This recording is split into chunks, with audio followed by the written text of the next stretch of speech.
فوق عرشه وسرى بحضرة ربه فرعا كريما مفضلا سيد الورى صلى الله على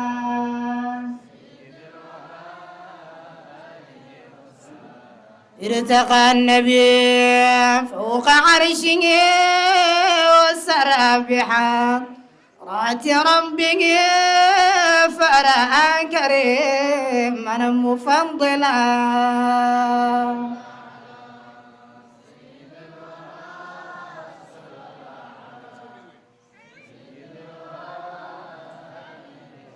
رد الولي على المصطفى مع قومه فرد 5 فاز من أتاها مهللا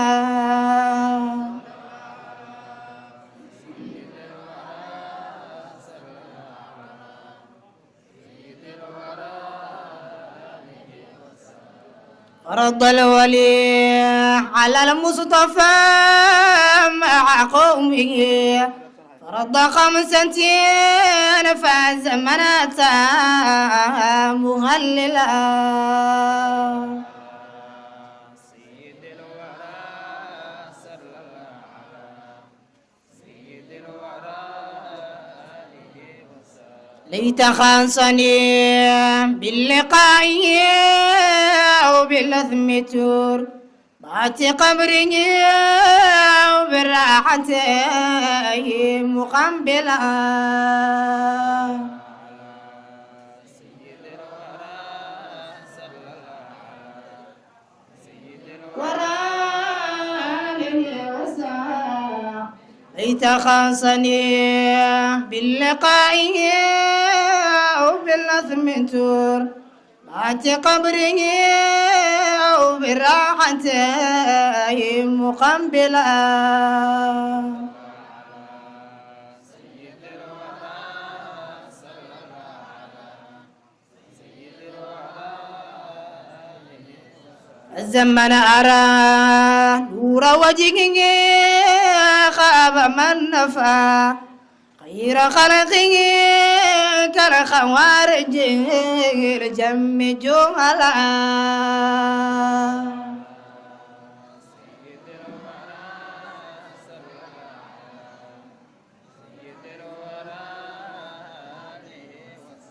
على الزمن أرى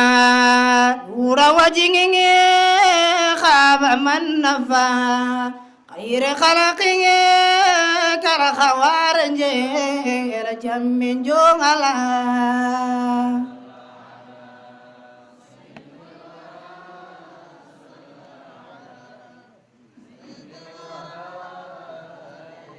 يا عاشقا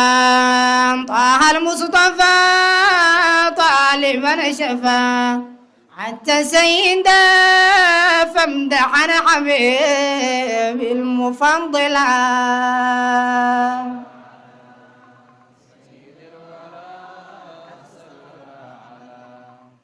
سيد الورى صلى الله على سيد الورى صلى الله على سيد الورى صلى الله على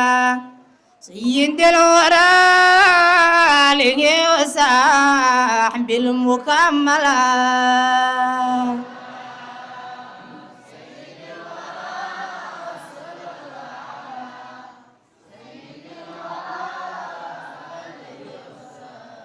إخواني في الله وحامانت نوجوان علماء martin noo ah nooga yimaadeen Gaarisa iyo Banaani nooga kala yimaadeen insha Allah taala waa culimo aad noogu dheer oo sharaf aqteena kale walaalaheena saaxiibadeena naguna sharaf badan wajigoodana nagu cusub iyo maanta in badan naga maqnaayeen insha Allah taala waxaan leenahay insha Allah taala soo dhawaada jazakumullahu khayra waa idin soo dhaweynaynaa aad baa idin jecelnahay culimada aan ka faa'iideysano insha Allah taala bismillahir rahmanir rahim الحمد لله رب العالمين والصلاة والسلام على سيدنا محمد وعلى آله وأصحابه ومن والاه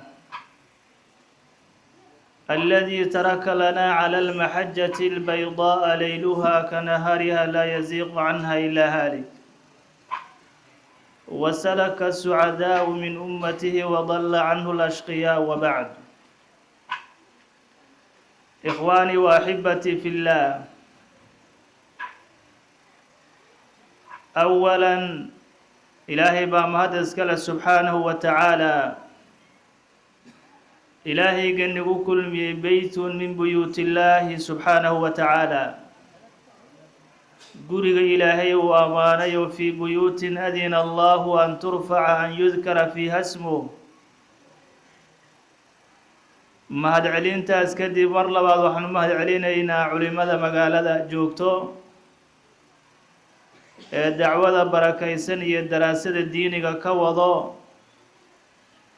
xafladan qiimaha badanna suurto geliyay ee lagu maamuusahay nabiga calayhi salaatu wasalaam maalintii u dhashay. cid kasta oo munaasabadan wax ku darsatay oo qabashadeeda suurto gelisay waxaynu leenahay shukran lakum, aad iyo aad baad u mahadsantihiin. ilaahay ha yeelo fii miisaani xasanaatikum, alla ha yeelo wixii aada hormarsateen oo maal ah iyo xoog iyo fikradba ilaahay naga abaalmariyo. intaas kadib walaalayaal, halka waxaa joogtaa culimo waaweyn oo munaasabku u ah in ayaga lagu hormariyo oo culimadii magaaladaba ah iyo culimo kaloo marti ah. hase yeeshee ciidanka culimada iyo amarkooda ayaan qaadanaynaayo sidaa unbay noo hormariyeen un. walaalayaal, waxaad ogtihiin ayaamaha ilaahay inay kala fadli badan yihiin oo ilaahay uu kala fadilay. ilaahay subxaanahu wa tacaala axad uu khalqo axadkii u sharaf badnaa oo basharka ka mid ah ixtifaalkiisa iyo dabaaldegiisa ayay halkaynu u fadhinaa. in loo ixtifaalo nabiga calayhi salaatu wasalaam oo maalintii uu dhashay maalmaha ay ka bedelnaato ma wax shareecadeenna ay caddaynayso oo nusuus miyaa ku soo aroortay, mase waa shay la iska ikhtiraacday oo la iska ibtidaacday oo diinkaba aan ka mid ahayn? mowduucaasa insha allahu tacaala waxaynu ka taabanaynaa mashruuciyatu lixtifaali bimowlidi nabawiyi sala allahu calayhi wa aalihi wa saxbihi wasalam. sababta nabiga dhalashadiisa calayhi salaatu wasalaam in loo ixtifaalo adiladay culimada ugu sheegayaan. muuminiinta u ixtifaalaya ma aha waxaa yacnihii lagu baraarujinaya, waxaa weeye waa dadka wuxuugu shakiga ka qaba weeyaan. haddaba walaalayaal, ilaahay subxaanahu wa tacaala in badan buu ka warrama wey nabiga fadliga uu leeyahay iyo qiimaha uu leeyahay nabiga calayhi salaatu wasalaam. haddii la yidhaahdo marka mowlidka in la dhigo oo loo ixtifaalo, yaa u horreeye awalu man ixtafala biwilaadati nabiyi sala allahu calayhi wasalam yuu ahaa haddii la yidhaahdo, jawaabta waxay noqonaysaa saaxibu lmowlidi. ninka dhashay, axadka dhashay adduunyada la keenay ayaa cinaayo siiyey maalintii uu dhashay oo rasuulka calayhi salaatu wasalaam. nabigu waxaa la yidhaahdaa lamaa su-ila can sawmi yowma alithnayn, maalinka ithniinta maxaad u soontaa baa nabiga la weydiiyey oo su-aashaasaa la weydiiyey. markaasuu nabiga wuxuu ku jawaabay daaka yowmin wulidtu fiihi wa unsila calay. wuxuu yidhi waa maalinka lay dhalay, maalinkii lay dhalay weeyo shukran biwilaadatii ayaan u soomayaa buu nabiga calayhi salaatu wasalaam. waxaa la leeyahay fa haadaa asaxu wa asraxu nasin fi mashruuciyati alixtifaal. kaas waxaa weeyaa la leeyahay waa naska ugu saxiixsan ee ugu caddeynta badan ee ugu cad in ixtifaalka uu yahay shay mashruuc ah oo taxta aslin haabitin ku sugan. haddaba marka haddii la yidhaahdo nebiyullaahi maxamed baa maalintii uu dhasha maalmaha ka soocay oo ictino iyo ihtimaam siiyey, annaga marka waxaynu noqonaynaa kuwo isaga ku dayanhayo oo wax la iqtiraacday oo la ibtidaacay oo gadaala laga yimid meesha ma yaallo wey. qowl marka waxaa jira dhahayo ixtifaalku waxaa bilaabay niman liyaada faadimiyiin. arrinkaas waxaa la yidhaahdaa horta waa iftira iyo huraa, waxba kama jira weeyaan. laba mid unbuu yahay hadalkaasu, imaa jahlun can iddiin aw tacaamin can ilxaqi.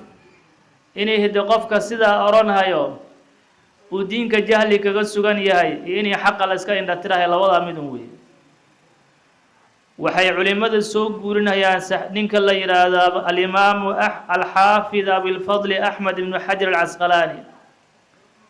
wuxuu leeyahay waqad dahara lii, waxaa ii daahiray buu yidhi takhriijuhu calaa aslin haabit, in nabiga loo ixtifaalo ictina la siiyo. arrintaasu mashruuciyadeeda waxaa ii daahiray iga daahiray buu leeyahay oon ku ogaaday nas cad oo nabiga ka sugnaaday calayhi salaatu wasalaam. waa xadiidkii mima habata fi saxiixayn, xadiidkii ku sugnaa saxiixaynka. wuxuu nabiga yihi calayhi salaatu wasalaam min ana الnabiya salى اllahu عalayhi wasalama qadima almadiina, nabiga magaalada madiinuu soo galay. fawajada wuxuu helay alyahuuda yasuumuuna yowmu cashuraa, nimankii reer yahuuda wuxuu arkay maalintii tobanaadkeed sooman. markaasuu nabiga wuu su-aalay, wuxuu yidhi maxaad u soomaysaan maalintan? jawaabta ay bixiyeenba marka fiiri, waxay dhaheen huwa yowmun aqraqa allahu fiihi fircawna wanajaa muusa fanaxnu nasuumuhu shukran lilahi subxaanahu wa tacaala. waxay dhaheen maalintan maalmaha way ka bedelan tahay, laba arrimood baa dhacday dhaheen. arrinka koowaad waxaa weeyay dhaheen fircawn iyo qoomkiisaa la halaagay, nebiyullaahi muusena waa la badbaadiyey. annagoo mahadnaq ka samaynayno badbaadinta nebiyullaahi muuse, isla markaana ku faraxsan waxa la yidhaahdo halaagii fircoon ku dhacay, mahadcelin sababkeed baan sidaa u samaynaynaa bay dhaheen nimankii reer yahuud. markaasuu nabiga wuxuu ku jawaabay calayhi salaatu wasalaam, fanaxnu wlaa, annagaa inaga mudan oo inaga xaqnimo badan nebiyullaahi muuse calayhi salaatu wasalaam. saasuu nabiga yihi calayhi salaatu wasalaam. haddaba marka xadiidkaas markuu soo qaaday yacnihii sheekhan jaliilka ah ibnu xajar alcasqalaani, wuxuu leeyahay fayustafaadu, xadiidku waxaa laga faa'iidahayaa buu yidhi ficlu shukri, in yacnihii si ficli ah mahadnaq loo samayn karo. oo maxaa laga mahadnaqahayaa? calaa maa manna bihi fii yowmin, wax yacnihii mataqaanaay wuxuu ilaahay manaysa fii yowmin mucayanin min isdaa'i nicmatin aw dafci niqma. yacnihii inay nicmo ilaahay subxaanahu wa tacaala uu dad ku galladaystay, musiibana uu ilaahay ummaddii ka dafciyey iyo niqmo uu ka dafciyey, in yacnihii ficlu shukri la qaabilin karo ayaa xadiidkaa laga faa'iidahayaa buu yidhi. washukru yaxsulu bianwaaci alcibaadaat, shukriga waxaa la yihahdaa wuxuu ku xasilahayaa cibaadaadka anwaacdeeda kala duwan buu ku xasilahayaa, sida sujuudda iyo qur'aanka, soomka iyo sadaqada iyo tilaawatu lqur'aani. hadalkii uu sii wato wuxuu yidhi wa ayu nicmatin acdamu min buruusi hada الnabiyi nabiyu الraxma fi dalika alyowm. yaa wuxuu yidhi nabiga wuxuu leeyahay nicmada ka weyn daahiridii iyo iijaadintii la iijaadiyey nabiyullaahi muxamed, nicmada ka weyn maxay tahay? baa sidaas weydiinhayaa. nebiyuraxma, raxmadda nabigeeda ahaa, ilaa nabiga raxmad buu ahaa, mu'miniintana raxmad buu u ahaa, gaalada qudhoodana raxmad buu ahaa nabiga calayhi salaatu wasalaam. oo waa sidee? هذه مؤمنين تقرنا يو هداية أيوب الرحمة وياهي إسلامك قال له واسدة وبتأخير العذاب بسببه عذاب كبا لقد بدغي قال له والنبي قال سوى جوغنا لما عذاب مركو تكد من عذاب كسو دغ قال له مجرى ويان والرحمة النبي عليه الصلاة والسلام. الحمد لله نحمده ونستعينه ونستهديه ونتوب إليه ونشهد أن لا إله إلا الله وحده لا شريك له جل عن الشبيه والنذير والند والله وأشهد أن سيدنا محمد بن عبد الله صلوات الله وسلامه عليه وعلى آله وأصحابه ومن تبعهم بإحسان إلى يوم الدين. ضمان علماء الدين شرفتها لا وحانكم سلامها يا سلامة السلام السلام عليكم ورحمة الله تعالى وبركاته. بعد تحية إخوة الأعزاء إلهي بان أمهد علنا هنا أولا سبحانه وتعالى نقصه كل مي بيت وبيوت دي سكمده أنه uddabaal degahayna oo weyneynahayno nabigeena calayhi salaatu wasalaam wixii ku tacalluqay jaanibka mawlidka nabiga calayhi salaatu wasalaam si hordhaca naloo siiyey culimo kalena way joogtaa oo way ka hadli doontaa haddii ilaah yidhaaho keliya waxaa noogu noqdo ama nooga daba tago waa un iska un hadalbadni ama taladud nabiga magaciisa iyo siiradiisa aan ku macaansanayn calayhi salaatu wasalaam. intii marka sheekha uu sheegay baan ugu filan. waxaa la yidhi mawlidka nabiga calayhi salaatu wasalaam iyo ixtifaalka loo dhigayo laa yaxtaaju ilaa aayatin qur'aaniya walaa ilaa xadiidin saxiix bal yaxtaaju ilaa qalbin saliim. uma baahna aayad qur-aan in loo soo deliishado dhalashada nabiga calayhi salaatu wasalaam oo khayr baa ku jira iyo waa maalin wanaagsan iyo aayad qur'aan in loo keeno uma baahno. wakadalika xadiis saxiixa in loo keenan uma baahno dhalashada nabiga calayhi salaatu wasalaam. keliya waxa loo baahayna waa maxay?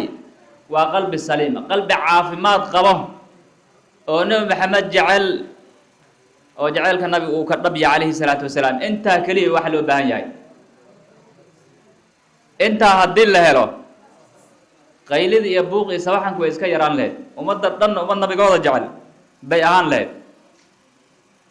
keliya waxaan ku darayaa intii sheekhu uu noo sheegay oo culimmada aqwaashooda ka mid ahaa hal hadal baan ku darayaa. hadalkaasoo uu iska leeyahay xaafidka la yidhaaho alqusdullaani alxaafid alqusdullaani oo culimmada weyne weliba bukhaariga sharaxa ku leh ka mid casqalaani ma waa qusdullaani. halkaa hadal qofkii dhagaysto waa ku filan yahay qofkii fiyowey.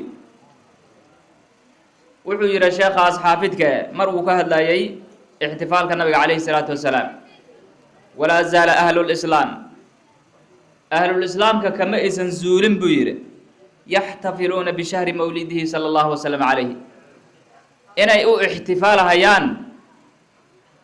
mawlidka nabiga uu dhashay calayhi salaatu wasalaam iyo dhalashada nabiga inay u dabaaldegahayaan ahlulislaamki kama aysan zuulin buu yidhi.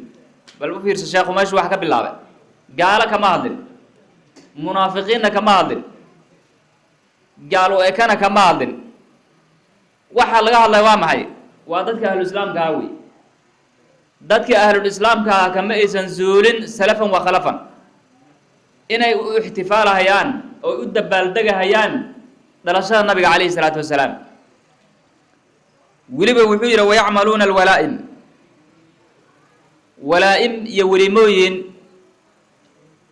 iyo waxaa weeyaan inay bixinhayaan oy samaynhayaan xoolo la qalo noqotayaa iyo sadaqo la bixi noqotayaaba inay samaynhayaan kama ay zuulin buu yidhi. wayatasaddaquuna fii layaaliih bianwaaci sadaqaat buu yidhi. habeenaha nabiga dhalashadiisa ku aadan ee bishan lagu guda jiro in ay anwaacu sadaqaad kala duwan in ay bixinhayaan kama aysan zuulin buu yidhi. oo weliba ay muujinahayaan farxad ay danaynhayaan akhrinta mawlidka nabiga calayhi salaatu wasalaam wayadharu calayhi min barakaatihi kullu fadlin camiim buu yidhi. waxaa ka daahiraya barakaad iyo fadli aada u weyn ummadda markay sidaas samayso fadli weyn baa ka daahirayay buu yidhi wuxuu yidhi sheekha faraxima allahu imra'an ittakhada layaali shahri mawlidihi lmubaarak acyaada ilaahay ha u naxariistu yidhi qofkii ka yeeshay habeenaha nabiga dhalashadiisa ku aadan ee barakaysan acyaadan ciid qofkii ka yeeshay oo wax mar kasta la xuso ka yeeshay allah ha u naxariistu yidhi liyakuuna ashadda cilatin calaa man fii qalbihi maradun wa icyaau daabir si uu u ahaaduu yidhi qofkii qalbigiisa marad uu ku sugan yahay ashadda cilatan ugu daran dad badanoo wada muctalaha jiraa soo ma dadkaa qalbigooda si macnaha xanuunku oo u ziyaado allah u naxariisiya adigoo qofkii saas oo kale ka yeesha dhalashada nabiga calayhi salaatu wasalaam habeena la ixtifaalo oo la iskugu yimaada ka yeeshay waa nagu filan yahay baan filayaa qofkii waxaa weeye iimaan leh ahlu islaamkaasaan ka mid nahay nabiga u ixtifaalahay u dabaaldegahay waa nalooga horreeyey nabigeennana noo bilaabo calayhi salaatu wasalaam waxay ka turjumaysaa arrintan maxabada iyo kalgaceylka nabiga aan u qabna calayhi salaatu wasalaam intaasay ka turjumaysaa aan muujinahaynaa wuxuu yidhi nabiga calayhi salaatu wasalaam min ashaddi ummatii lixubba naasun yakuunuuna bacdii yawaddu axaduhum ummadayda kama ugu daran buu yidhi lixubba naasun yakuunuuna bacdii qoom aniga gadaashayda imaan doono baa ugu daran buu yidhi ummadayda jaceylka iyo kalgaceylka ay ii qabaan midkood wuxuu jeclaan lahaa haddii uu arki lahaa maalkiisa iyo ahalkiisa intaba inuu igu furto kaasuu jeclaan lahaa buu dadka asagaa baan ku sifaysannahay nafteennaan ku furan lahayn nabiga calayhi salaatu wasalaam maalkeennaan ku furan lahayn wax kastaan u huri lahayn sidii saxaabada la joogtaba ay ugu hurtay wuxuu yidhi xaafidka khuslaan hadda aan ka hadlaynay maxabatu rasuulillaahi sala allahu wasalam calayh hiya alxayaatu alatii man xurimihaa fa huwa min jumlati lamwaat bui maxabada nabiga calayhi salaatu wasalaam hiya alxayaatu bui waaba noloshii weeyaba nolol qofka hadduusan maxaba lahayn iimaan mala siisaba alaa laa iimaana man laa maxabata lah marka maxabada nabigu wuxuu yihi waa noloshii nafteeda buu yidhi allatii man xurimahaa fa huwa min jumlati lamwaat bui qofkii laga xarimo oo maxabada nabiga laga waayo fa huwa min jumlati lamwaat qof dhintay buu qofkaa ka mid wax nolol ama iska socdo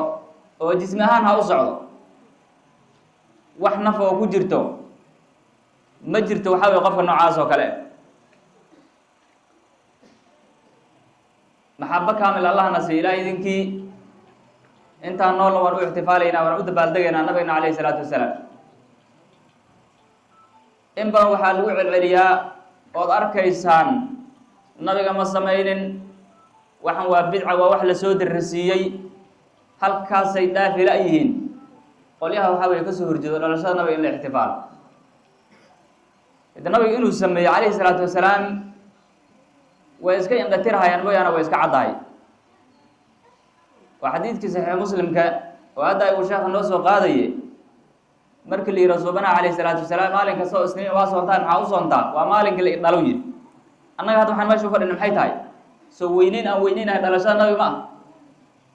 mar haddii nabigu uu leeyahay waa maalinkii la idhalay saa darteed baan u soomahayaa qur-aankiina waa maalinka qur-aankana liigu soo dejiyey waa maalinka la idhalay qur-aankana liigu soo dejiyey waa laba nicmo dhalashiisana nicmo wey qur-aanka soo dejintiisana waa nicmo nicmada iyada ahayd nabiga waa ka mahadnaqay ilaahay baa uga mahadnaqo oo wakaa wuxuu ku weynay inuu soomo id hadduu nabigu uu leehay calayhi salaatu wasalaam waa maalinkii la idhalay nabigu ma samayninta xagee ka soo baxa muxuu u soomaya nabiga calayhi salaatu wasalaam oo markii la weydiy haddana uu yihi waa maalinka la idhalay haddii aad raadinayso yaa ayuha aladiina aamanuu isnicu lmawluuda fi qur-aanka hadaa ka raadinayso aayad qur-aan oo kule qur-aan mawlidka samee ka heli maysid nabi maxamed baaba hadlaya calayhi salatu wasalaam oo maalinka la idhala leh waxaad u diidanta marka oo waxaa weye aad oga warwareegahayso oo u leedahay daliil looma hayo waa inkiraad ay inkirsan tahay way nabi wax kale lagu fasir lama garanayo waxay yiraahdeen culimadu diintu waxay u baahan tahay laamo kala duwan bay leedahay diintu in la isku fasiray u baahan tahay haddii hal lafdi oo meel aad ku aragtay aad la booddo aakhirka waxaa ka dhici doontaa haadaan sheekhan weyn la yidhaha imaam shaadibi saaxib اlusul saaxib اlqira'aat ma ah ayaa wuxuu yihi hadal cajiib oo uu soo qaadaa jira wuxuu yihi man ya'khud اladila min adraaf اlcibaara asharciya qofkii ka qaata adiladu min adraaf اlcibaara asharciya cibaarada sharciga ee darafkeeda qofkii istaaga cirifka oo dhinaca kale aan intan aan u akrinin qiraa'o caamo aan samaynin walaa yanduru bacdaha ilaa bacd barkeed barka kale aan u fiirinaynin fa yuushiku an yazillu yiri qofkaa wuxuu u dhow yahay inuusan biriraxoodu yiri walaysa min shani raasikiin dadkii wuxuu yihi raasikiinta ahaa ee ilaahay uu yihi waraasikuuna fi lcilm shanigooda sidaa ka mid ma ahan bi waxaa la rabaa qofku qiraa'o caam inuu la yimaado oo muqaarana wax la yidhaaho uu sameeyo yaa loo baahan yahay haddii marka qofka uu sidaas sameyn waayo wuxuu yihi qofkaas wuxuu u dhow yahay in uusan beriraxoodo walaysa min shani raasikiin bi fakana alcudw lwaaxid laa yucdi fi mafhuumi axkaami shariica xukman xaqiiqiyan bi halka xubin ee wuxuu yihi shareecada ka mid ma suuragal in uu ku siiyo fii mafhuumi axkaami shariica shareecada fahamkeedu inuu xugun xaqiiqi uu kaa siiyo ma suuragal uu yihi haddaba fa mutabicuhu mutabicu lmutashaabih qofka noocaas oo kale oo hal lafdi oo meel uu ku arkay la ordahayo oo muqaarano aan samaynaynin wuxuu la mid yahay bu qofkii qoladii mutashaabiha raacraacday qoladaas uu kusoo baxay kuwaasna waa ku ilaahay buu nooga digay rasuulkiis laba nooga digan wey kaasuu la mid noqonayaa bi si markay sidaa kugu dhicin muqaarano in la sameeyo diinta u baahan tahay imaamka la yidhaha ibnu jawzi imaamu shawkani waa rabaa cafan baa sidoo kale san hadal cajiibe oo markuu arrintan uu ka hadlayay nabigu ma samaynin saxaabadu ma aysan samaynin in badan bay marca naftooda arkaysaa oo lala orday waxaa ka mid ah hadaladiisii lam yaqul axadu min ahli lislaam bi lam yaqul axadu min ahli lislaam ana kula maa lam yafcalhu saxaaba fahuwa xaraam bi wax ahlulislaamka ka mid oo ku qowlay ma jiru yihi wax kastoo saxaabada ay samaynin waa xaaraam wax islaam oo sidaa yiri ma jiru yihi sideedaba wax kastoo saxaabada samaynin waa xaaraam wax yire oo ahluislaamka ka mid ma jiru yihi malaha kuwan hadda hadlin uusan ogeyn sheekhu markuu sidaa lahaa yaan lagaa dhaadhicin marka caqligaas nabigu ma samaynin iyo saxaabo ma samaynin waa hadal dan kale laga leeyahay wy marka sayidina abubakr sidiiq radi allahu canhu waxyaalaha saxaabad macnaha nabiga uu ka tegay oo gadaashiin la sameeyey oo qur-aanka qoraalkiisa uu ka mid yahy markuu ku qabsaday sayid cumar wuxuu yidhi abubakarow war muxuusa nabig macnaha abubakar baa dhihi sayidina abubakar baa dhihi war cumarow war muxuu nabiga samaynin baan samaynaynaa bu yidhi markuu sayid cumar baa soo jeeday qur-aanka in la qoro wuxuu yihi abubakarow sayid cumarow wuxuu nabiga samaynin miyaan samaynaynaa bu yidhi muxuu ku jawaabay marka sayid cumar wallaahi huwa khayrun bu yidhi qur-aanka in la qoro waa khayr buu yidhi arrintaas annaga hadda waxaan leynahay mawlidka nabiga in la dhiga wallaahi huwa khayrun baan leynahay in la dhiga khayr wey ciddii shar u qaadanayso iyaday u taallaa meeshay kala dhacayso in la dhiga mawlidka nabiga calayhi isalaatu wasalaam waa khayr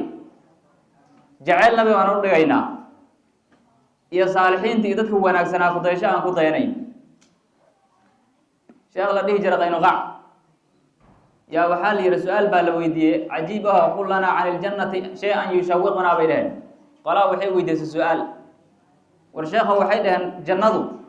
waxna jeclaysiiyo oon ku jeclaano bal noo sheeg wax kale oo isku mugdaalina sheekha wuxuu ku jawaabe fiiha rasuulullahi bi sala allahu wasalam calayh jannada inaad jeclaataan ma rabtaan nebi maxamed baa ku jiraa buy aayad qur-aan muu soo qaadanin xadiid nabi muusan soo qaadanin nebi maxamed baa ku jiraa buyro jannada annagana waxaan leynahay hadda bishan markii la soo gaaro wulida fiiha rasuulullahi sala allahu wasalam calayh bisha nebi maxamed baa la dhalay way nooga duwanta bilaha kale ma aha bil khilaaf geli karo ma aha bil isku qabsan karo qof jiran oo calaamatu su-aal ay saaran tahay unbaa bishan qaylin karaa bal intanoo muslimiin oo isku timid oo nabigooda jecel oo ka sheekaynayso qofka wax kale u arko maxaa lagu fasiri karaa oon shaydaannimo aan ka ahayn wax kale oo lagu fasiri kara male marka insha allahu tacaala culimo badan baa joogtaa e keliya waxaan rabaa inaan ku daro oon ku soo koobo hadalkaygu culimmada islaamka ee waxaa weeyaan mawlidka nabiga calayhi salaatu wasalaam ka hadashay een kaga dayanayno qaybo ka mid iyaan magacyadooda insha allahu tacaala baan kusoo gabagabaynayaa alxaafid ibnu jawzi xaafidka la yihaah yaa ka mid a dadka mawlidka nabiga ka hadla calayhi salaatu wasalaam waa xufaada islaamka wadaad miskiin oo soomaali oo afrikaan oo meelahan taagan wax uu macnaha mawlidka nabiga waxaa weeyaan anagu nugu diri kara ma ah ibnu jawzi imaamka la yidhaha ayaa ka mid 510 buu geeriyooday alxaafid alciraaqi waa ka mid 860 buu geeriyooday alxaafid asakhawi waa ka mid 902 buu geeriyooday asagana imaamkaas alxaafid ibn xajar alhaytami waa ka mid 973 buu geeriyooday hijrada markay maraysay alxaafid alimaam abu shama almaqdisi baa ka mid 665 buu geeriyooday alxaafid dahabi waa ka mid dadka mawlidka nabiga calayhi salaatu wasalaam ka hadlay dadkan oo dhan waxay u badayeen dad kitaabo ka qoray mawlidka nabiga alimaam jalaaludiin asuyuudi ayaa ka mid xaafid ibn xajar asqalaani ayaa ka mid alimaam nawowi waa ka mid raxmatullaahi calayhi aimo badan alxaafid alquslaani hadda aan sheegayn ayaa ka mid dadkaas oo dhan iyo aimo ka badan oo meeshan hadda waxaa weeye magacooda aan kusoo qori karin aan kusoo koobi karin yaa mawlidka nabiga ka hasha calayhi salaatu wasalaam ciddi marka dagaalamayso inay a'imadaa la dagaalanto ay qabsato mooyaane wax annaga ay nagu qabsataba male xufaadda islaamkaad yaa ka hadashay iyagaa sidaa u qaada adega wuxuu yihi ninkii la dhihi jira farazaq jariir waa nin shaacir uu ahaa nin jariir la yihaaha ishayeen oo asaga naftiisa shaacir aabbayaashii wanaaggoodu intuu ka soo sheekeeyey iyo usuushii uu ka dhashay intuu ka soo sheekeeyey iyo wuxuu yihi ulaa'ika aabaa'i faji'nii bimidlihim bi idaa jaamacatnaa yaa jariiru lmajaamicu bu yidhi kuwa aan soo tegey ma aragtaa buu yidhi waa aabbayaashay bu yidhi wanaaggaasay leeyihiin wanaaggaasay leeyihiin wanaaggaasay leeyihiin bal haddii aad nin tahay oo nasab lagu atirsadaa aada leedahay aabba fiican wakaas aabbayaashay oo kale la imaw bu yidhi aabbayaashay oo kale wakaas car iyo la imaw bu yidhi annaga hadda maxaan leynahay ulaa'ika culamaa'una baan leynahay faji-uu bimidlihim idaa jaamacatnaa yaa wahaabiyu lmajaamicu wa kuwa culimada aan kaga daynayni waxaa annaga mawlidka nabiga calayhi salaatu wasalaam iyagaa waxay dhaheen baan macnaha taabic u nahay haddii aad run sheegaysaan qolyaha meelaha taagtaagan ee dhawaaqahayo ee mawlidka nabiga diidan calayhi salaatu wasalaam waxaan ka hadlayaa kooxda nabadiidka ee meelaha tuuran bal la imaada culimada islaamka ee sidaa mawlidka kitaabaha oga qoray ee sidaa u ixtifaashay ee sidaa waxaa weeyaan ugu dabaaldegay annaga bal iyagaan taabiciin u nahay waana culimada diinta aan u daba joogne bal la imaada rag ayagoo kale oo macnaha mawlidka nabiga diiday alay slam ma soo heli karaan wadaaddo meelahan taagtaagnaa oo waxaa weeyaan mucaasiriin bay la soo boodayeen waxaa wey markii waxaa weyaan aad tiraahdo la imaada culimo noocaas oo kale waa wax aan sanad lahayn waa waxaan asal lahayn waa wax nasabkooda uu gadaal ka go-an yahay sidoodaba neji bay ku egyihiin ma dhaafaan halkaas nasabkooda halkaa taaganba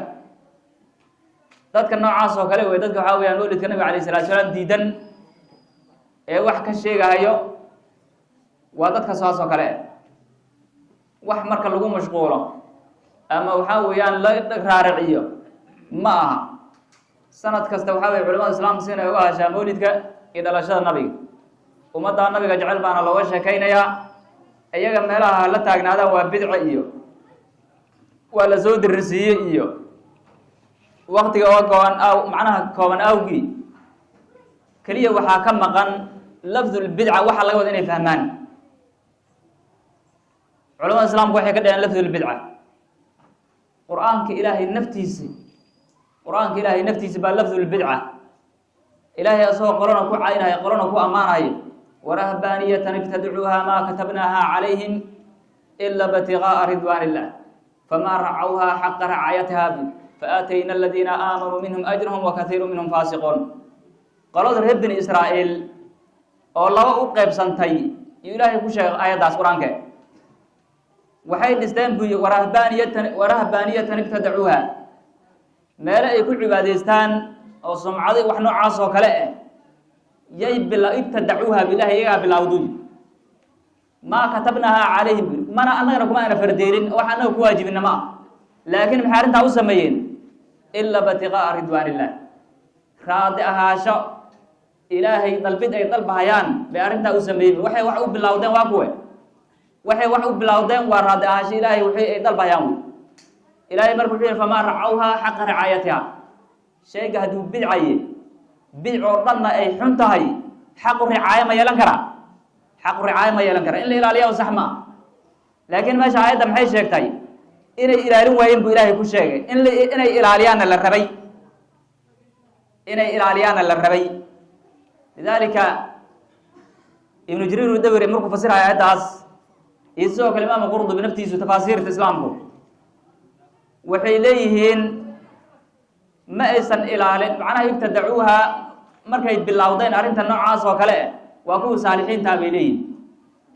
famaa racawha almutaakhiruun mutaakhiriinta ma aysan ilaalinin bay iyaga macnaha ka dambeey xaqa ricaayatiha ilahay marka wuxuu yidhi faatayna aladiina aamanuu minhum ajrahum wakaiiru minhum faasiquun waxay leeyihin marka culimadu qoladaa ajirkooda ilahay uu leey waan siinay waa qoladii ilaalisay wixii iyaga ay bilowdeen kuwii waxaa weeye ilaalin waayana waa kuwa ilahay uu leey wakaiiru minhum faasiquun lafdulbidca marke bidcada haddii aada bilowdo oo shaygan shay wanaagsan uu yahay ood joogtayso oo usuusha islaamka waxaa uu hoos gelayo de inuusan waxaa weye shaygaasa shay aada ku dambaabayso ama aada cadaab ku mudanayso uusan ahayn qur-aanku waa halkaas sidaa ugu dhawaaqaya imaamu qurdubi wuxuu leeyahay aayadda waxaa laga qaadan buu yidhi shay kasta oo ruux kasta oo shay wanaagsan oo bidco la yimaado in uu joogteeyo oo uu macnaha ka tegin inay fiican tahay ba aayadda laga qaadan buy qofka qofkuu jecel wuu raacaa ina almuxiba liman yuxibu mudiicun nin shaaciri ina almuxiba low kaana xubuka saadiqan la adactahu ina almuxiba liman yuxibu mudiicun walle jecelkaad sheegaysa hadduu dhab kaa yahay oo run ay kaa tahay wuxuu yidhi qofka qofkuu jeceliya wuu adeecaa waa laga garanaya oo wuu raacaa adigu markaa laga arko jecelka nebiga calayhi salaatu wasalaam haddaad jeceshahay ha laga arko inaad ku dayanayso oo dariiqiisa raacayso sunnooyinka aad ku dadaalayso waajibaad ma ah waajibaad waa ku qasban tahay saxaabada nebiga aada u jeclaa bal waxay ku dayan jireen oo nebiga kaga dayan jireen waxyaalaha sunnooyinka iska daaye waxyaalaha mubaaxa oo bannaan bay nebiga kaga dayanayeen hadda waxaa ka mid ah cabdullaahi ibnu cumar wuxuu ka mid ahaa min ashaddi الnaas itibaacan lirasuuli illah dadka ugu adag ugu daran kudayashada rasuulka calayhi salaatu wasalaam cabdullahi ibnu cumar xataa maalin waxaa la yidhi isagoo wadahayo waxaa la yidhi nebiga geed hebel oo halkaa ku yaalo ku nasta waagii markuu inta maray halkaasuu nebiga ku nasta wax daal haya ma leh wax rafaad haya ma leh wuxuu yidhi anigana waa inaan ku nastaa wuu baxay meeshuu tagay meeshuu ku furtay meeshuu fadhiistay intaa muxuu fadhiisanayaa nebi maxamed baa fadhiistay calayhi salaatu wasalaam wax kale ma ah macnaha qofka qofkuu jecel yahay wuu ku daydaa oo wuu raacaa mar walba wuu dabagalaa waxa asaga uu samaynayo uu sameeyaa taa waa calaamada koowaad waa itibaac midda labaad waa taqdiimu amrihi calaa hawa nafs qofka qofkuu jecel yahay naftiisa waxay jecesha wuxuu ka hormariyaa qofkaa wuxuu jecel yahay nabigu calayhi salaatu wasalaam wuxuu yidhi laa yuuminu axadukum xataa yakuuna hawaahu mutabican limaa ji'tu bih axadkiina iimaan quman ma laha ilaa naftiisa waxay ka jeceshahay أي نقطة راعي سود بجلسه وحي أنيجا لا يمد النبي عليه الصلاة والسلام مرك قفك وقفك جعل يهاي وحا وجعل يهاي وكهر مريا الساقة والدوني الساقة والروا وحا كوجعل يهاي والروا كهر مريا وحالو قرتا محبة النبي عليه الصلاة والسلام كثرة الصلاة والسلام عليه قفك إنه بدين أيوه سلق النبي سلامة النبي عليه الصلاة والسلام ومر الله النبي كسلنا أيوه تعال إيراها وعرفت إيراها من أحب شيئا أكثر من ذكره قفك مركو وح جعل يهاي وح جعل يهاي وبضضيا وشكشايا وكعل عليا مر بكون نغضا قفك جعل يهاي مر بكشكيا هذيك أنا مركع على مضاها تصينا يلو قرن كان النبي جعشاي إن سلقيس بدريس صلى الله عليه وسلم إن سلقيس هذا ود دارس وحاكمدا على مضاها لو قرت جعلك النبي الشوق إلى لقائه إن قفك أهلو سيهاي إنه النبي لكم عليه الصلاة والسلام إنه جعليه إنه النبي عليه الصلاة والسلام أركاه ولكم ما جعليه بلال بن رواح مال انت جيريده يوتمادي وجيريده كسو حاضرتي وإسلامتي ساويس أي ليس وكرباه الله ما أنت مرقتي دي بيليس مركز وحداي وضربا الله ما أنت أنيق فرحة دي غدا ألقى الأحبة محمدا وحزبه والله الدريبا لكل مياه نبي محمد يسعد سؤال لمن يدعو نسافر قال يا جماعة ولمن نفتح كبحيسا عليه غدا ألقى الأحبة محمدا وحزبه الله يدري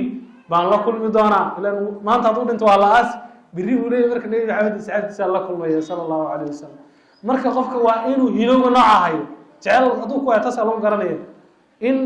معناها نفتنا تعطب سنة سنة كوسي جرتوه عليه الصلاة النبي محمد عليه الصلاة والسلام الله كومي أنا هذا كله يجعلوا إن الله يا أمرنا يعني نرى من جرتين وأنت ساس بقى ننترى ونفسي إنك بحذر الرو إنه مجرت خسته وأنا لويري هم في ليا إلهي نوزي هذه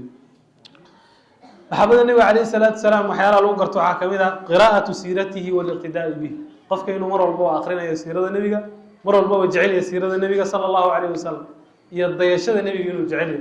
عليه الصلاة والسلام ولا يرى النبي ساس من جراد الله دكتور هذا النبي سمين جرا سا اسكت الدين إنه سماه على ما لو قرتها كمتاي قفين النبي جعله هاي مركز إن شاء الله تعالى وحاك الله كميدا أو ضمبان إنه قف النبي أقيروني نبي ضنقني عليه الصلاة والسلام أنا النبي أقيروني يقف ونبي هدي واحد لقى شيء ومعناها بدلها سيدنا واحد لقى شيء كراكتيسا أنا إنه النبي عليه الصلاة والسلام ضنقني وأكتيسا أن لقى عاي كريم أكتيسا واحد لقى شيء كريم أكتيسا أن لقى نسقامين كريم سامع فهم وهسا نقول النبي معناها عليه الصلاة والسلام وحكى شيء جيسا إنه كله هاي إن واحد أكتر النبي عليه نسقان وحكيني إن أضوء قرن والنبي أقيرونيسا أو مساريس عليه الصلاة والسلام تاسع لو قرتا لكن هذه النبي أكتر وصير الله عاي هذا دنقنين النبي واحد عشان ما جرته وهذا وحاقد ما ويل جورج على أكتيس واحد لو شيء كره جورج عيله كاسا وقد ما النبي عليه الصلاة والسلام أكتر هذه لو مسقامين أيوه واحد لو شيء أيوه هذه أنا وحبا إنه إسبدرين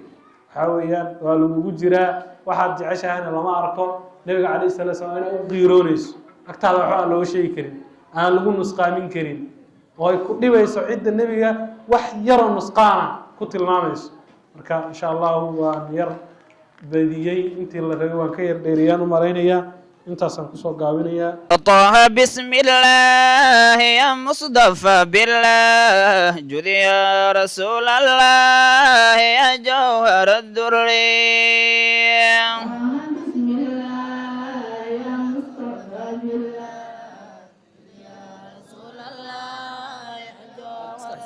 يا طه بسم الله يا مصطفى بالله جذ يا رسول الله يا جوهر الدري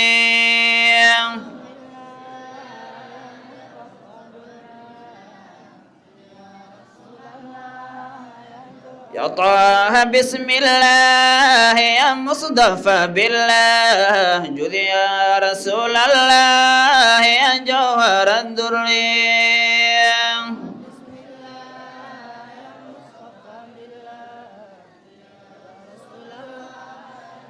يا إسوتي كلي يا عروتي قم لي يا نور بادر لي في السر والجهر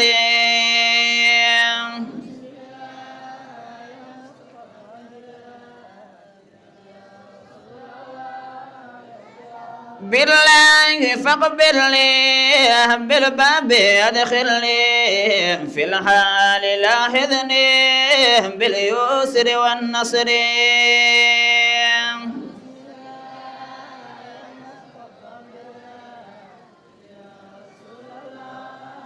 بالله بشرني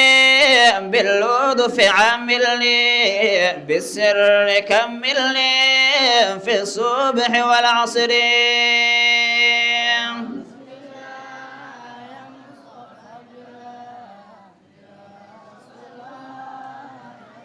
بالله بشرني باللطف عاملني بالسر كملني في الصبح والعصر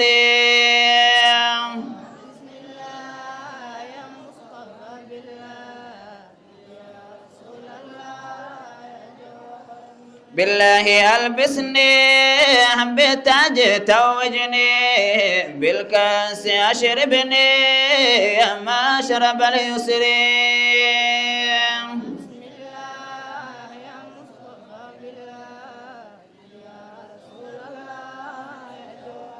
بالله قربني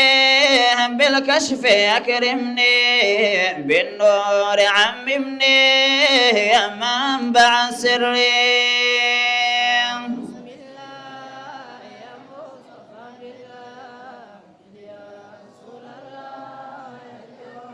بالله أنعمني بالواصل في الحين والأمن من هوني يا ما رحم الصدر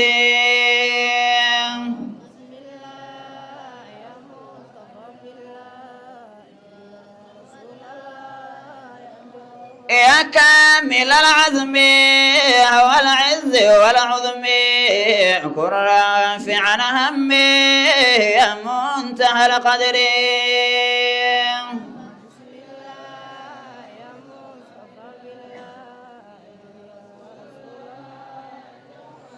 يا كافي الحزب بالحفظ يا حسبي كن كاشفا كربي في الحال والحشر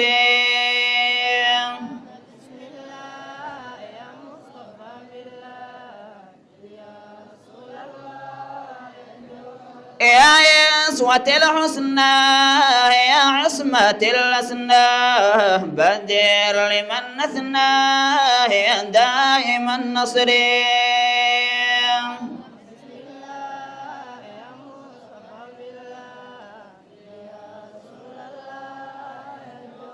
ناديت يا أصلي يا ناصر النسل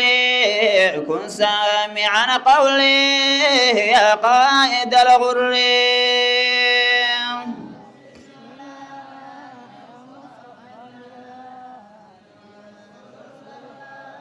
عبد الولي يرضى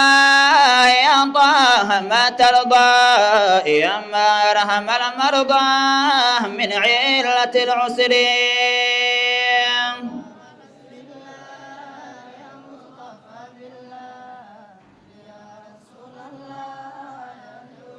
صلى عليك الله يا نور عرش الله يا ابن عبد الله يا ليلة البدر بسم الله يا مصطفى بالله صلى عليك الله يا نور عرش الله يا ابن عبد الله يا ليلة البدر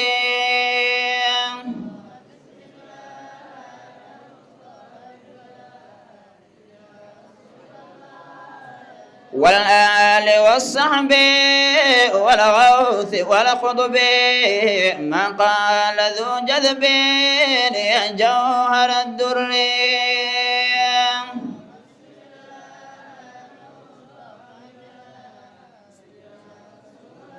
والآل والآل والصحب والغوث والقطب ما قال ذو جذب يا جوهر الدر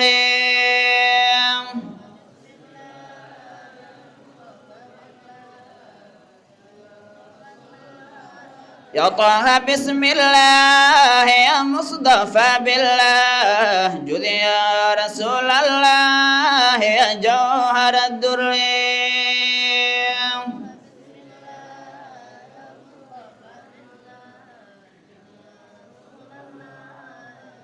جذ يا رسول الله يا جوهر الدر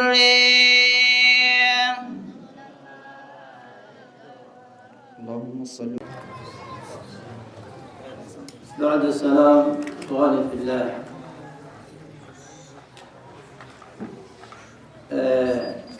آيات القرآن كان الوعدي لحديث النبي عليه الصلاة والسلام ما أنتم علماء إنه وعدنا الله إنه أنفعه أهل كودن الله إنه قدقه دينته حلال أهل آيات القرآن كان يقول لقنا يا حديث النبي عليه الصلاة والسلام وكون معي مواضيع كلا دوان هذه محبة النبي تاي هذه حبيبك الرشيدي ساي احتفالك أدلة ساي تاي آيات كسولة يلو حال الدون هي إني ننفعان دينتو معها وح جورنال هو اسكقرن معها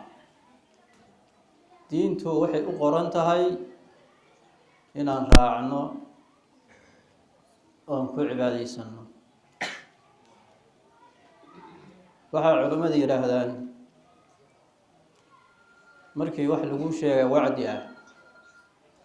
ama aayad qur-aan ah amba xadiisa nebi ah markii u hore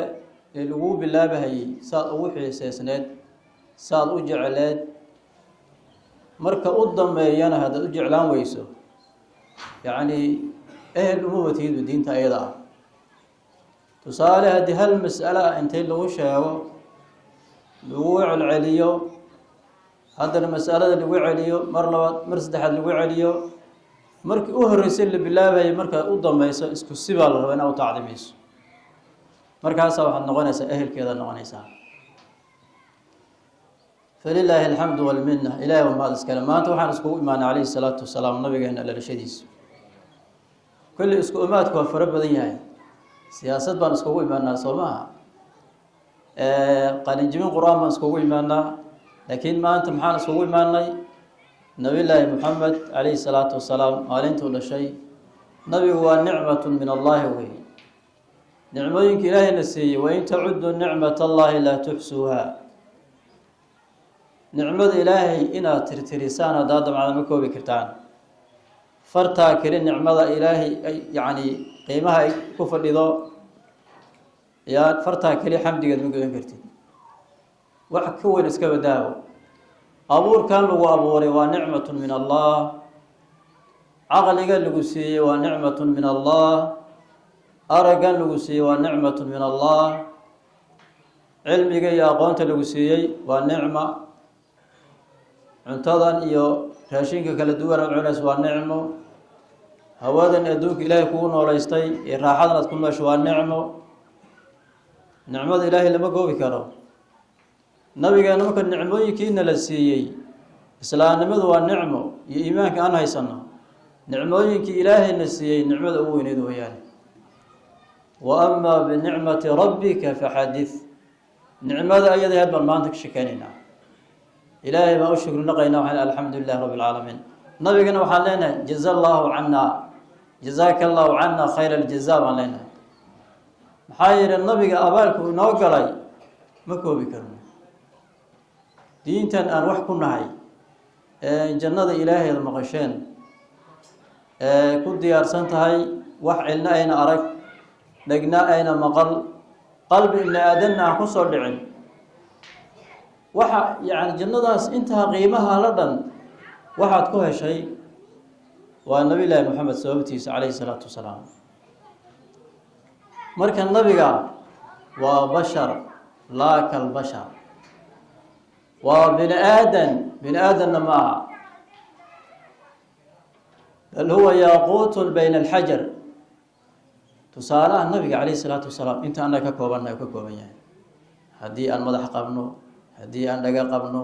haddii markaas inta adig ka koobantu ka kooban yahay intiiba iskaga midmatihiin haddana ilaa amarkii haddii maqal tahay wuxuu leeyahay nabiga samada ayaa jiiq jiiq tiri buu leeyahay meeshu waxaa ka maqlay dhegdheerikisfiiri waa haddii maqal tahay halkanaan ka maqlaa buu leeyahay jiiq jiiqdii yani samawaadkii oo malaa'igtiiba aada u cusleenayaan hadday arag tahay wuxuu leeyahy saxaabadii safka toosiya rukuuciina iyo sujuud igama qarsoono maalin waxaa jirta nabiga uu saxaabada dad salaada geliyey markii salaadii la xidhay oo nabiga uu salaada xiro rabay yaa wuxuu arkay safku markuu aada toosan jiray nabiga safka ihtimaam baa la siiya waa la toosiyaa yaa wuxuu arkay nin show xoogaa dadka ka soo horray markuu nabiga intuu si caral usoo jeedsada wuxuu yidhi war safka toosayso imaan dhihin buu yidhi war safka toos safka gal buu yidhi yacni sida horay waxa uga arki oo gadaalna uga arki jiray axadkaas marka waa axadka ilaahay wuxuu abuuray ugu khayr badnaa axadkaas waxaa nalooga dhigay nabiga nalooga dhigay ummaddiisi baa ilaahay naga dhigay ambiyadii ilaahay oo ummadda makhluuqaadka ilaahay ugu fadli badnaa baa nebi maxamedna kasii fadli badan yahay nabigaasaa ummaddiisa noqonay waa nasiib ilaahay annagana siiyey wey maanta haddaan nabi ilaahay muuse waa nabi ilaahay soo maha haddaan ummaddiisa ahaan lahayn ka waran nabi ilaahay muuse waxaan dhihi lahayn nabiga annaga waa fiican yahay waa nabi muuse laakiin nabigaana muxuu nabi maxamed usii noqon waan shintaa qaniini lahayn soo maha nabigaana muxuu nabi maxamed usii noqon waaya sii dhahaynaa ilaahay baa fadligaana siiy annaga subxaana wa tacaala ikhwaanii fillahi marka wacdi nooma dhinno wax yar marka waxaan rabaa inaan tusaale yar nabigeena marka calayh salaatu wasalaam waad maqlayseen sheekhaana sheekh haaruun qofka intii macrifadaada la egta intaad garanayso unbaad jeclaan kartaa qof aada garanayni ma jeclaan kartaa ma suuragelayso qiso marka dhacday baan raba inaan soo yar qaato nin la dhihi jiray a'imada islaamka ka mid ahaa oo la dhihi jiray cabdulqani almaqdasi oo de nin weyn oo muxadis ah ninkaasa waxaa la yidhi asag iyo nin saaxiibkii ah yaa baxeen baa la yidhi asag nin saaxiibkii ah yaa baxeen marka socodkoodii waxay mareen meel marka dayr ah oo nin yacni nasaaro ah oo raahib ah marka caabid ah laakiin diinta nasaarada haysto meel dayr uu ku jiray sii mareen imaamka marka halkaas oo kale meel webi qarkiisa iska fariistay ninkii la socday arday xirowgiisa ahaa dhaqaaqay oo xagga dayrtii u dhaqaaqay markaasuu qaw ka siiyey markaasa waxa u soo baxay raahibkii ninkii raahibka caabidkaa meesha ku jira soo baxay markaasuu yidhi wuxuu yidhi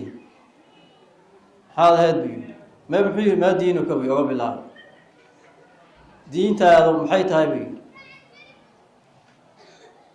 yacni diintaad haysataad ka cibaadaysato maxay tahay markaasa wuxuu yidhi ana muslim ani islaam baan ahay buu yidhi su-aal weydii wuxuu yidhi yaad raacsanta buu yidhi haddaad islaamta qofkaad raacsanta yaa waaye markaasa wuxuu yidhi muxamedan rasuulallahi buu yidhi sala allahu calayhi wasalam aniga waxaan raacsanahay nebi maxamed buu yidhi nebi maxamed oo rasuul ilaahi soo diray ah yaan raacsanahay buu yidhi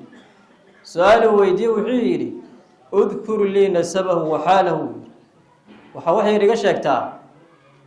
nabiga nasabkiisa abtirkiisa wax yar iga sheeg nabiga abtirkiisa ii sheeg buu iyo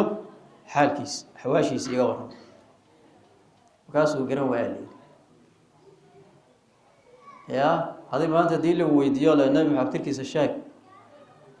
oo nabiga dhaqankiisii axwaashiisii ka waran haddii ad garan weysa ka waran ixtifaalkaad u ixtifaali marka muxuu yahay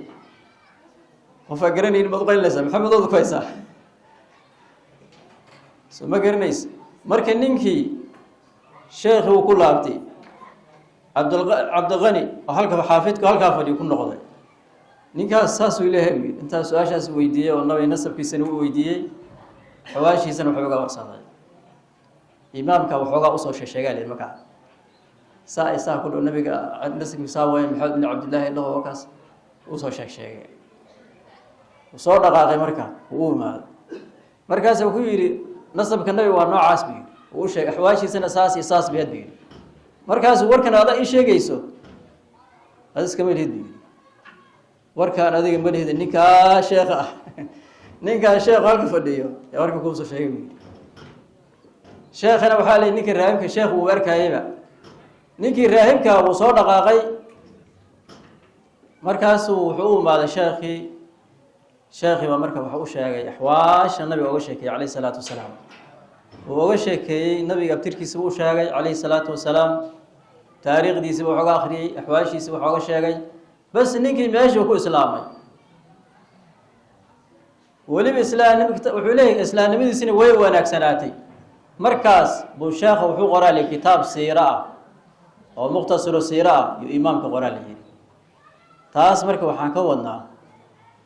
nabiga kaleey salaatu wasalaam siiriis aan barano dhaqanka nabigeena aan barano kaleey salaatu wasalaam caruurteenan yar yarka aan barno maanta waxa laga yaabaa qof gaal ah inaan soo islaami karin maxaa yeelay maxaad ku soo islaami qofku taariikhda nabi ma garanaysid siiradiisa ma garanaysid maxaad ku soo islaaminaysaa tusaale ahaan waxaan aragnay dad nabiga aniga aan su'aal weydiiyo nabiga aabihi ma taqaanaa oo yiri ma garanahay hooyadii ma garanaysaa maya ma garanahay ikhwaani marka nabiga aabihi waxa la yiraahdaa Abdullah hal barto nabiga aabihi hadii la weydiiyo waa Abdullah ibn Abd al-Muttalib ibn Hashim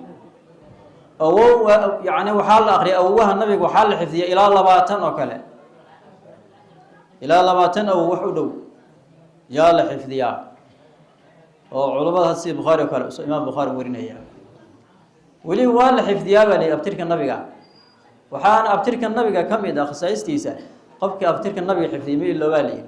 ilaa waxa la xifdiyay wala iska loo sama abtirka nabiga hadaa xafido inta badan loo bisay kuleeyeen culimada waa mucjizo goyn soo markays marka waxa la gaarsiiyay ilaa Adnaan culimada inta sanad saxiixa abtirka nabiga nabi Ismaaciil buu mariyo nabi Ibraahim buu mari wuxuu gaarayaa nabi Aadam sama culimada qaar way abtiriyaan way gaarsiiyaan ilaa nabi Aadam bay ku simaan laakiin sanad sax ma aha inta sanad sax loo hayo ilaa Adnaan waa la gaarsiiyay awooyaha nabiga kaleey salaatu wasalaam inta marka xifdi adigu hooyadii oo kale Aamina la dhihi jiray yaani intaas wixii leeyahay si Abdullah ibn Abbas oo kale ilaa soddon awooba u dhaxaysa abuna Aadam Ismaaciil baa iyo nabiga inta yaa u dhaxaysa intaas yaani soddon awoow laakiin lama garanayo sanadka si isku xugaan habel saa lama garanayo hooyada nabiga oo kale waxa la dhahaa Aamino bintu Wahab baa la yiraahdaa nabigana saa ma kala dheeraa dhaxda iska soo dhacaanba ikhwaani fillah marka nabigana amarna kaleey salaatu wasalaam nabiga barashadiisa qof aadad aqoonin mana jeclaan kartid mana raaci kartid waa wax loo xaqiiqo weey nabigana kaleey salaatu wasalaam magacyo badan buu iska lahaa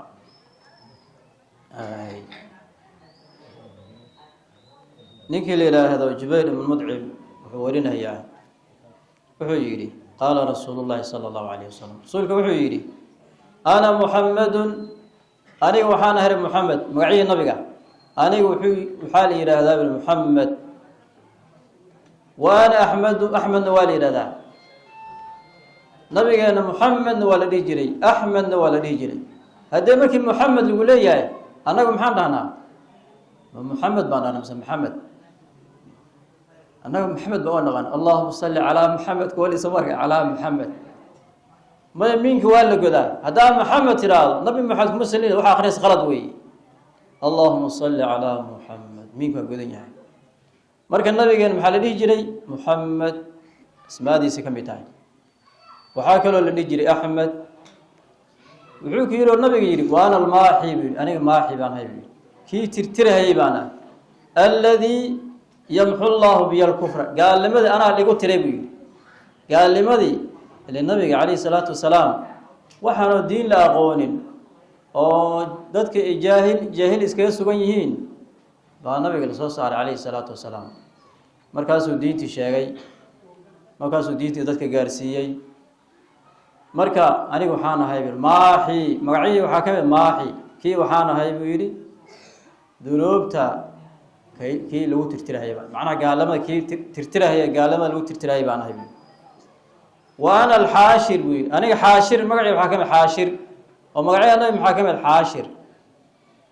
alladii xashara annaasa buu yidhi, ama alladii yuxsharu nnaasu calaa qadami. yacni waxaan ahay ila qiyaamo markii la tago, qiyaamadu waa meel aada u dhibaato badan, waa meel yar oon saa u weyneyn oo jasiirad yar aho weeyaan, oo dhinac walba ay jahanamo ka jirto. marka meeshaa yarta ah oo qiyaamada la yidhaahdo, hadii ummaddii meel qumoona nafaasa ma helayaano, in hadda dhul magaaladan hadda dee la isku soo aruuriyo oo xoogaa dhulkana bannaan fiican yahay, xag iyo xag iyo xaggan kala istaagaynaa, laakiin qoraxdii baa la soo dhaweynayaa, meeshuna waa cariiri. abuura aadam wuxuu dhalay oo dhanna meesha lasku keenay, dadka waxaa lihi koraa la iska saarayaa, sidii loor ma ad aragtay, loor jawaan raashin ku jiro sokor iskama saarno. dadka meesha iskugu soo aruurinaya qiyaamada maqasheen waa meel yar oo ciriiri ah, korka iskaga tuuran yihiin, qoraxdina waa loo soo dhaweynayaa, aad bay dadku marka u dhashuuqahayaan oo u cadaaban yihiinoo dhididkii nin walba ka baxayba intaas dhulka galahaya. halkaa markii lagu cadaaban yahay oo dadka intay dhibka ka bataan rafaadaan, yaa hadii dadka wareegahayaanoo rabo nabi baa loo tegay oo nabina aadam baa loo tegay oo loo dacwo nabi aadam oo ilaahay noo bari hadii meeshana maanta ku dhawaataysannahayo. adigu ugu dambaysa nabi maxamed isku shubi doona soo maa, oo ugu dambaysa nabi maxamed intii loo tago oo uu yidhaahdo shafaacadana iska leh, iyo marka waxaa bilaabanaya faslu qadihi baa bilaabanayo, markiiba waxaa bilaabanaysa shafaacadii oo markaas ambiyada kale shafeecaya. marka waxaan ahay midka dadka lasoo xashin, dadka lasoo kulmay calaa qadami, anaa la isku keeni doonaa bir dadka calayhi salaatu wasalaam. marka magacyadii nabiga waxaa ka mid ah xaashir baa ka mid a wey. waayahay wa ana alcaaqib alladii laysa bacdii nabi, ani caaqib baan ahay buuri, wax nabi iga damay maaha, nabi kale kama damay calayhi salaatu wasalaam, nabiyaalka ugu dameeyey. xadiiska marka waa xadiis saxiix oo imaam bukhaari muslim way soo saarayaan. saxaabiga la yidhaha abi muusa cabdullaahi ibnu qays isaga wuxuu weriyey, samaa lanaa rasuulullaahi sala allahu calayhi wasalam nafsahu asmaa, nabiga naftiisa magacyo ayuu noogu sheegay bi oo markaa uu ku magacaabay. minhaa maa xafidna, waxaan xifdinay baa ka mid, yani magacyo badan oo sida imaamka weyn oo caaridat laxwadiga iskale ibnu carabi, imaamka maliki wuxuu leeyahay, yani imaamkaasa wuxuu soo qaadanayaa,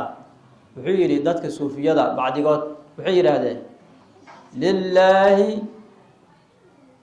alfu ismin, ilaahay wuxuu qabaa 1000 magac, walinabiyihiina kadalika, ama walinabiyihiina 1000 ismin, nabi maxamedna 1000 magac buu qabaa. iyo dadka suufiyada qaar ay leeyihiin. marka wuxuu ku daray marka saxaabiga wuxuu yidhi magacyaa nabi waxaa ka mid wuxuu yidhi ana muxamedun, ana muxamed baan ahay, in badan la mahadiyey. wa ana axmedu walmuqafi baan ahay buri, kii raacahayey, yani kii saxaabadii yani ambiyada ka horeysay kii raacahayey baan ahay buri oo daba socday. walxaashir baan ahay buri. wuxuu ku daray riwaayadani wanabiyu tawba, tawbada nabigeedana waa nahay, wanabiyu raxma, naxariista nabigeedana waa nahay. nabigeen marka raxmad buu ahaa, wamaa arsalnaaka ilaa raxmatan lilcaalamiin, raxmad ilaahay anaga noo soo diray buu ahaa calayhi salaatu wasalaam. magacihii nabiga waxaa ka mid ah nabiyulmalxama, waa nabiga yani maqtalada iyo dagaalka. nabigeena mujaahid sooma hayn, diinteena sideeda oo baarkeeda sar soomayn jihaad, dadka muslimiinta ahaa meelo badan laga soo galay. ile dadku diintii gaala way la jihaadaysaa, ibliis iyo cawaantiis iyo gaal oo dhan diintii bay jihaad ku hayaan, xitaa naftaada jihaad kula ah. ila moogta markii jihaad aada maqasho inay gaalada lala jihaado diinta laga difaaco aflagaadaynayso waa jihaad, inaad shaydaanka iska difaacdo oo la jihaado waa iyadana waa jihaad, inaad naftaada la jihaadana waa jihaad isna. marka nabigeena muxuu ahaa calayhi salaatu wasalaam, nabi marka mujaahid ahoo yuu ahaan jiray annaga hadduu dagaal haddii la sheego waa cabsanayna malema soo maha waayahay jaabir ibni cabdillaahi radia allahu canhu asna wuxuu yidhi wasle xadiiska hadda nabigan wuxuu yihi nabi magacii waa maxamed xaashir baa la yidhaahdaa buu yidhi maaxina waa la yidhaahdaa fa idaa kaana yowmu lqiyaamati buu yidhi maalinka qiyaamo markii la gaaro liwaau lxamdi maci caalamka la mahdiyey anigaa marka hayaa buu yidhi wa kuntu imaama almursaliin intii la soo diray anaa imaam u ah wa saaxibu shafaacati anaan u shafeecay buu yidhi shafaacada nabigeenaa bilaabi doona calayhi salaatu wasalaam nabiyaalkan kale shafaaco bila nabigeenaa bilaabi doona calayhi salaatu wasalaam qur-aanka markii la fiiriyo ilaahay nabiga muxuu ku magacaabay magacyo badan maxaa ka mid ahaa innaa arsalnaaka bilxaq nabi maxamedow waan ku dirnay xaq baan kula dirnay bashiiran wa nadiiran adigoo bishaaraynahayo ciddii adiga ku rumayso janno ugu bishaaraynayo adiga oo digahayo ciddii alle ciddii ku beeniisana naar uga digahayo haddii nabiga hadda aada rumayso calayhi salaatu wasalaam ood raacdo rumayntaa aad iyo raacitaankaas jannaad ku helaysaa haddii aad diidana ka waran dee naar baa lagaga digahayaa wey walaa tus'alu can asxaabi aljaxiim baa layidhi waxaa ilaahay magacyo nabiga ku magacaaba ka mid ah ra-uufan raxiiman ra-uuf yani mid yani dhimrin badan buu ahaa nabigeena calayhi salaatu wasalaam mid naxariis badan buu ahaa annabiyu awlaa bilmu'miniina min anfusihim nafta adiga kugu jirto nabi maxamed baa kaaga xaqnimo badan calayhi salaatu wasalaam ilan nabiga waxaa loo soo diray naftaadaba sii ku badbaadi lahayd ba naftaada sii ku badbaadi lahayd baa nabi llaahi maxamed loo soo diray calayhi salaatu wasalaam wamaa arsalnaaka ilaa raxmatan lilcaalam aayad kale marka ikhwaani fillaah kolley dadkan hadda waqti dambana waaba la joogaayo maantana waaba lasoo warwareegay waana loo sheekeeyey nabiga maxabadiisa calayhi wasalaam ilahay maxabadiisa nagu arsuqo maxabada nabiga allah ina siiyo ikhwaani fillaah hadda xilligan aan marayno mawliidkood ogtihiinoo adduunkaa dhan waa laga dhigaa hadda annaga markaan meeshan maanta isku fadhinno oo halkan aan fadhinno intee mu'mina maanta ixtifaalka nabiga samaynayso yacni waxay leeyihiin culimmadu waa ijmaaca nabiga mawliidkiisa in hadda daliil loo keeno macnaha laiskuma mashaqeeyo taas macnaha waxay iska noqonaysaa maalaa yacni oo mawliidka aayaddan aw daliil ah xadiiskaana aw daliil inaa xilligan la isweydiinayo waa waxaas waxaa taas waxay noo dhaanto annoo nabiga calayhi salaam maxabadiisa nalooga sheekeeyo annoo nabiga annaga nala baro bishaan saad u ogtihiin mu'miniinta waxaa u cusboonaadaa hilow haddii tusaale ahaan hadda dadka waxaa su-aalaad badan baa la isweydiiyaa oo dadka hadda mawliidka nabiga diidan in lagu mashquulo ma ahaanba yaa waxay yidhaahdaan nabiga 24 saaca ka sheekeynaynaa maxaa nabiga bishan kaliya looga sheekeynayaa hadallada badan la soo qaatay ka mid soo ma maxaa nabiga calayhi salaatu wasalaam mar walba salligiisa ma la badiyo mar walba ma xuskiisa la badiyo maxaa hashan bisha kaliya loogu xiray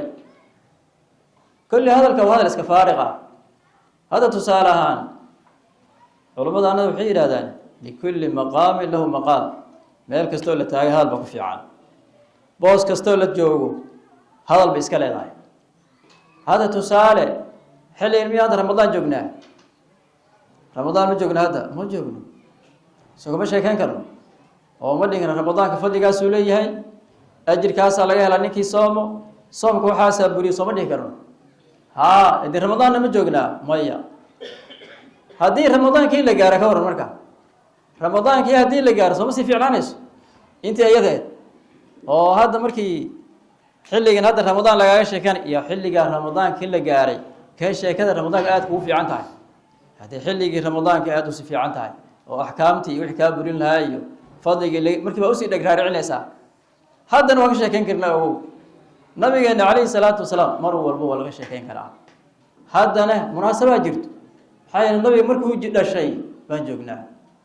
xilligan oo kale marka ummaddu maxay u baahan tahay xilligan ummaddu waxay u baahan tahay inay nabigoodii lagu baraarujiyo calayhi salaatu wasalaam فوق عرشه وسرى بحضرة ربه فرحا كريما مفضلا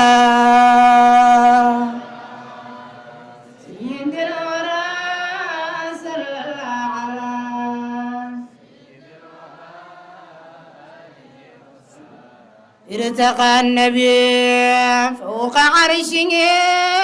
وسرى بحضرة ربه فرأى كريما مفضلا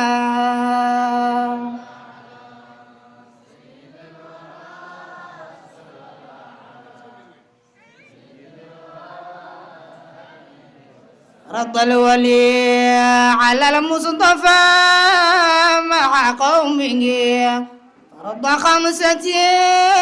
فاز من أتاها مهللا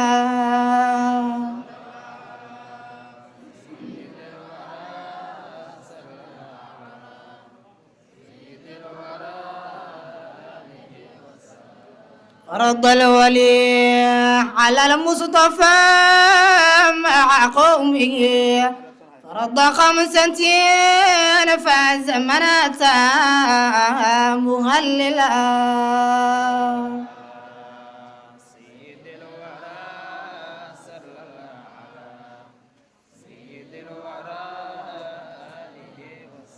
ليت خاصني باللقاء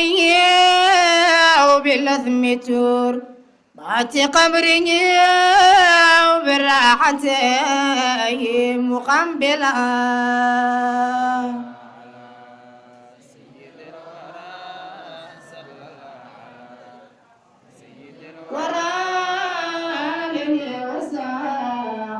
ليت خاصني باللقاء أو بالأثم تور بات قبره أو بالراحة مقبلا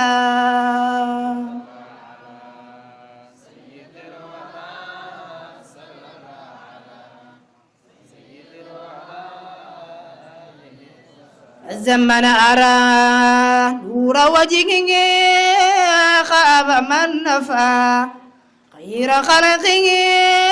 كالخوارج الجم جملا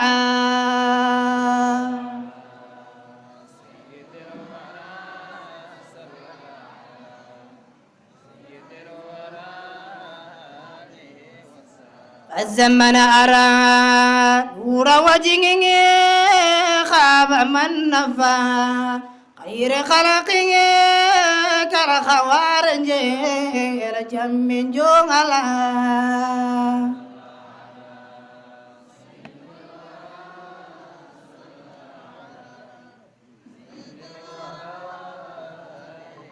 يا عاشقا طه المصطفى طالبا شفا حتى سيدا فامدح عن حبيب المفضلا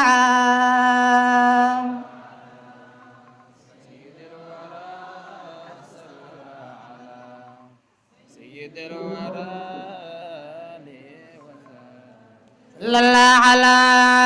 سيد الورى صلى الله على سيد الورى آله وصحبه المكملا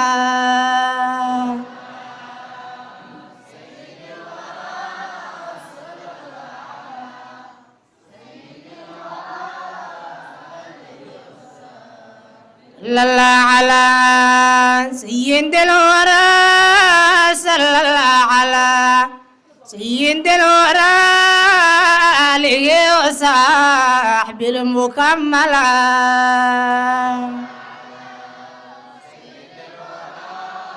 صلى الله على سيد الزمن أرى نور وجهه خاب من نفى خير خلقه كالخوارج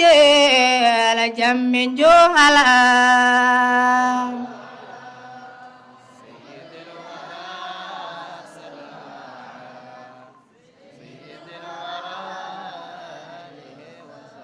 الزمن رأى نور وجهه خاب من نفى خير خلقه كالخوارج لجم جهلا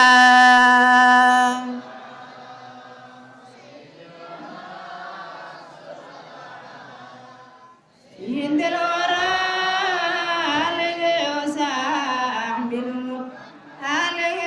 وصحب المؤمنين